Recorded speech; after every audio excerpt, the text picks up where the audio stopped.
Internet అప్రియ శ్రోతలకు ఈరోజు Indus Martin గారు రాసిన కటిక పూలు అనే కథల సంపుటి నుండి చదువు కంపు అనే కథను వినిపించబోతున్నాను.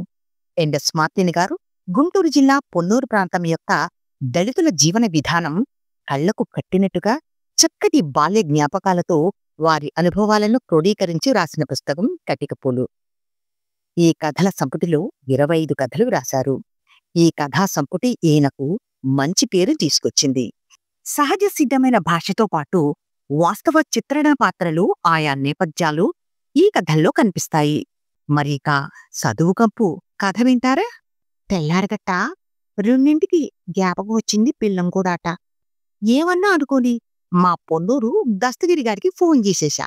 ఇయ్యాలప్పుడు ఇదేం సరసనరా మాస్టీను నా పట్ట అని నా యాలు ఒక్క తిట్టు కూడా తిక్కలా.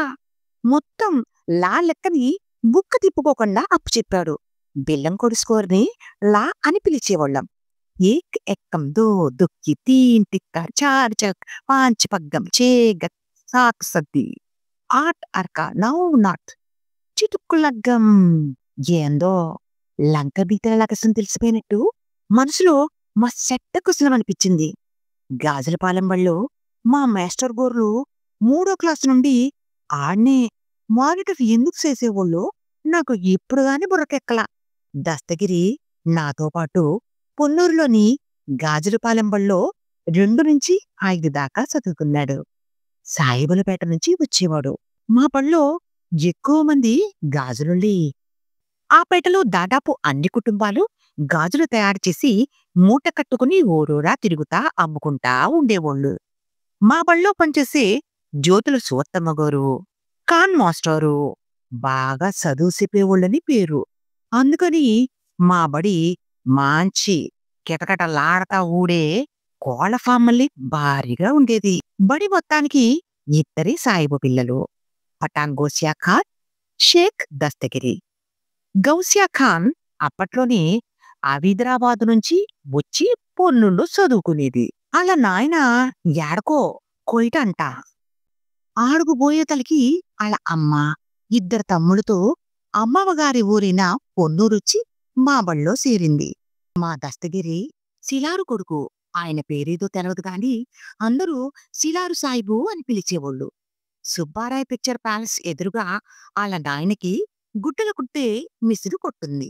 బడైపోయినాక మా దస్తగిరి కొడు ఏడ నగరాలు తప్పకుండా తిన్నగా ఇంటికెళ్ళి బోతిని అట్నుంచి నేరుగా అయ్య కొట్టుకుపోయేవాడు.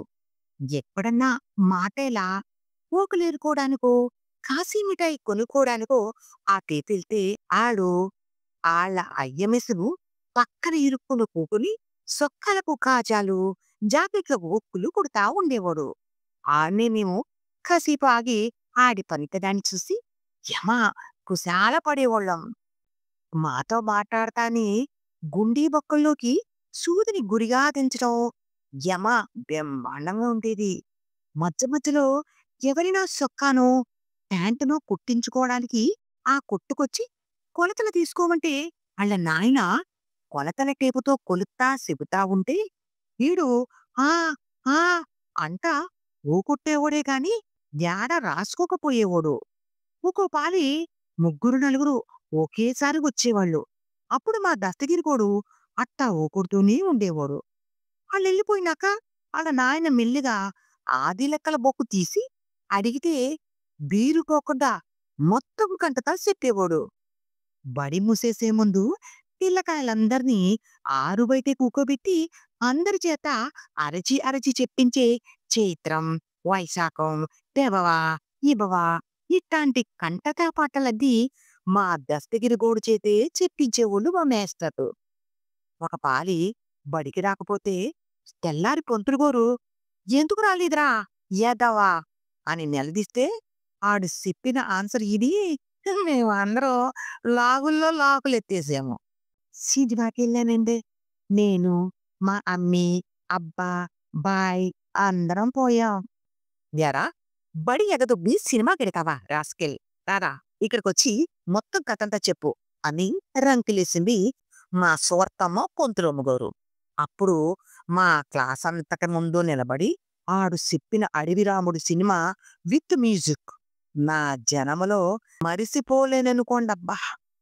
అసుంటి మా దస్తగిరిగోడికి 5వ క్లాసులో ఒకరోజు కష్టం వచ్చి పడిందబ్బా. మా బడికి లక్ష్మీనారాయణ గౌరని ఓ కొత్త మాస్టర్ వచ్చారు.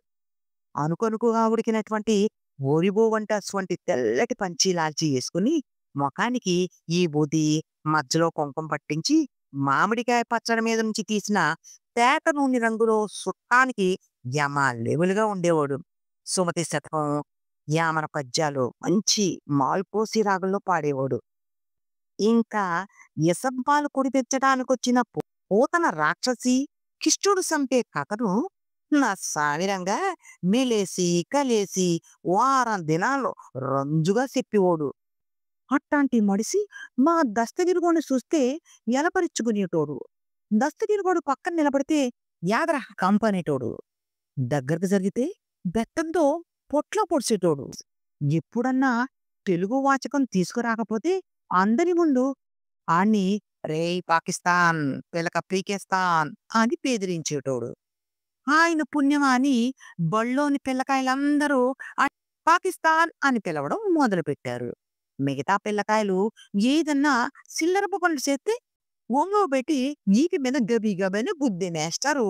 ఆడి యశయానికొస్తే మాత్రం అల్లంత దూరాన్ని ఆయన నిలబెట్టి అరే పందిరి మీద సొప్పకట్ట బైసుకోదాలో అని ఒరే సుంతి సుంటా అని బో అగమానంగా మాట్లాడేవాడు. ఆ ఏడాది సంకురేతి సెలవులు అయిపోయినాక బడి తెరిచారు. 2-3 రోజులైనా దస్తగిరి బళ్ళోకి రాలా. ఆ మాటేలా నేను మా గుణకాల సీను ఆళ్ళ మిసురు కొట్టుకుపోయాం ఆణ్ణి కలవడానికి. ఆడు ఎప్పటికి మళ్ళీ ఇరుక్కుని కూకుని కాజాలకు చేతుబని చేస్తున్నాడు. మమ్మల్ని చూసి మొఖం ఇసకలో దూరిపోయే పిల్లెమ్మ పురుగు మళ్ళీ ఎంత చేసుకుని తలకాయ వంచుకుని పని చేసుకుంటున్నాడు. మేము ఆణ్ణే తచ్చాటం చూసి ఆళ్ళయ్య సిలారు సాయిబు ఏందబ్బాయి మా పిల్లగోడు బడికి పోనంటున్నాడు, చదువుకోవడం ఇష్టం లేదంటున్నాడు. సరే ఆడు తగ్దిరి అట్టగుంటే అట్టగా ఇది అప్పుడప్పుడు రాండి, ఎప్పటికి మళ్ళీ ఈదికి అన్నం భోంచేయడానికి మరిసిపోకుండా రాండి అని మాకు చెప్పాడు. అక్క సొగంలో ఆగిపోయిన 5వ క్లాస్ నోట్సుల్లో ఆది లెక్కలు రాసుకుంటానికైనా ఒప్పుకున్నాడు గాని అభిమానం వదులుకుని బళ్ళోకి మటికి మళ్ళీ రాలేదు మా దస్తగిరిగాడు. ఆడి టైలరింగ్ షాపుకెళ్ళి మా ఊరోళ్ళంతా ఆది లెక్కలు రాసుకోకుండా సొక్క ఎట్టా కొడతాడు రాగి నడమంతరపు తొరకనాయాలు అనుకుంటారే గాని వరామిహిరుడు పాటల్లో ఏకసందాకరి అనే మాటకి నిక్కార్సైన ఎగ్జాంపులు మా దత్తగిరిగాడేనని ఆ నా బట్టలకి చెప్పేదేవుడు. ఎంఎఫ్ గోపీనాథ్ గారు చెప్పినట్టు వివక్ష యొక్క వివిధ రూపాలలో అతిపెద్ద రాక్షస రూపం ఉపాధ్యాయ వేషంలో ఉంటుందని మీలో చాలా మందికి తెలియదు. తెలిసినా ఒప్పుకోవడానికి మీకు మనసు రాదు. వృత్తులకు దైవత్వాన్ని అంటగట్టి ఆ వృత్తులని వేల సంవత్సరాలుగా తమ దగ్గరే ఉంచేసుకుని ఇతరులకు ప్రవేశం లేకుండా చేసి ఎందరో మేధావుల్ని బడి నుంచి తరిమేసి బలవంతపు కుల వృత్తుల్లోకి నెట్టేసిన ఈ సామాజిక వ్యవస్థ మీద ఒక మత విశ్వాసాలనే పాఠాలు రూపంలో పిల్లల మెదల్లోకి బలవంతంగా కుక్కడానికి ప్రయత్నిస్తున్న విద్యా వ్యవస్థ మీద నాకు ఎప్పుడూ గౌరవం కలగలేదు.